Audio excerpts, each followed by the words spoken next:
1 ปีที่แล้วนะคะเราเคยได้พูดคุยกับคุณ Bethany Mota มาแล้วนะคะเพราะฉะนั้นในวันนี้ค่ะเราจะมาพูดคุยกับ beauty blogger สุดสวยคนนี้นะคะว่าในรอบ1 ปีที่ผ่านมาชีวิตของเธอมีอะไรมาอัปเดตกันบ้างนะคะ so it's been a year since we last talked. How have you been so far for the past year? I've been really good and really busy. I mean, my life has it's going so fast and I'm having so much fun. I feel like so much has happened in a year that I never thought was possible. I mean, still maintaining my YouTube channel and also kind of trying out new things, like now getting into music and all of that kind of stuff. I'm having a really good time with it and yeah, I'm having so much fun. One of the great things that happened to you during the past year is you got to talk to the President of the United States. You got to interview Obama. Yeah. Oh my gosh. How did it feel? How was it? Tell us about it. That was okay. It was very nerve-wracking. I mean, I think anyone, to be in the presence of the president and to interview him one-on-one is quite intimidating. And I was so scared. We actually did a rehearsal the day before the actual interview with a fake president, just to kind of go through everything and get the jive of what was going to happen. And I was so nervous over the fake Was that Obama. your first time interviewing another person? No, I have interviewed people before, like on red carpets and things like that. But I think this is such a different situation. But this is the president of the United States. Of the United States, exactly. How did you prepare before that point? Well, like I said, we had like a rehearsal the day before and we had all of our questions planned out. So it wasn't like in the moment ask questions, like we knew what we were going to say, which helped a lot. And when we were actually doing the interview, I had to like hold my hands because I was shaking so much. But he was really easy to talk to. He's such a fun, cool guy. And it was just nice. Like we got, I think, a total of maybe an hour with him between all of us. And I think that's very unheard of to get that much time just talking one-on-one with the president. So I was honored and it was such a cool experience. And you asked a question about education and about bullying and also his superpower.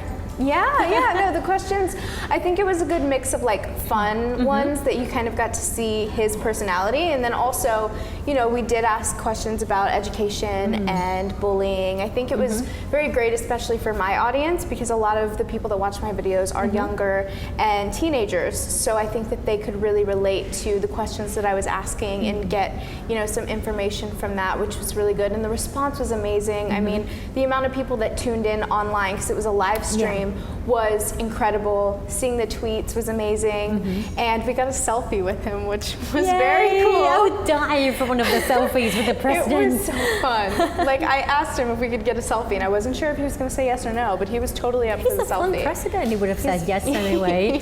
You talked a year ago. You told us about your experience before you got into YouTube. You said that you were bullied at school. That's how you turned. That's how you turned to YouTube. So for the past years, what are the efforts that you have made in order to tackle this problem? Well, bullying for me, it was a really tough experience. I was 12 years old when it happened, and it was cyberbullying. And at that time, I had never been through anything like that before, where people, especially people that I knew, were trying to kind of pick me apart by my physical appearance, and I really let it affect my confidence. And it was really hard for me to talk about it, just because I felt like no one else really understood what I was going through. So I allowed it to affect me in a really big way and affect my happiness and my confidence and just my life overall. And that kind of lasted for like a year until I realized that I was allowing these people that were just saying rude things about me to completely control my life. And that's when I realized I can't allow this to go on any longer. So I decided to do something. Like I knew I had to do something, and I found YouTube, and I thought it was so cool that people around the world were expressing their opinions and connecting with others, and I thought that that would be a great way to kind of put my thoughts out there no matter what it was. So I made my channel and I started doing that, and it's brought me so far. I had no idea that it could turn into what it has, and as a result of making videos, I now have this amazing online community of like 8 million people that are like my best friends. And I just think back to 6 years ago, where if I wasn't bullied, then I would have never started making videos, and I would have never been at this point. So you still keep posting beauty and fashion and DIY videos on YouTube. Are there any other new projects that we should know about? Yeah, so actually I feel like while being on YouTube, I've always constantly evolved, which I think is cool, because my audience, they seem to like it. I remember when I first got into videos, I did only makeup tutorials, and I was so scared to do anything else. But then, you know, I started doing hair videos and they liked that. And then I started doing fashion and DIY and baking and vlogs. Love that, yes. And I think what it comes down to is I just do what I love. And it's so much more than a makeup channel. It's a lifestyle channel of who I am. So now, actually last year, I started to get into music and I released my first ever single.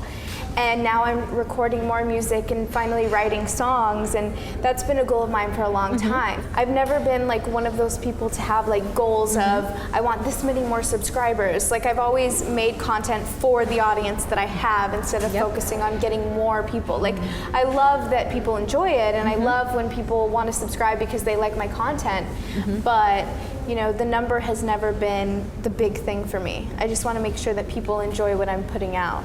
Thank you so much. Of course.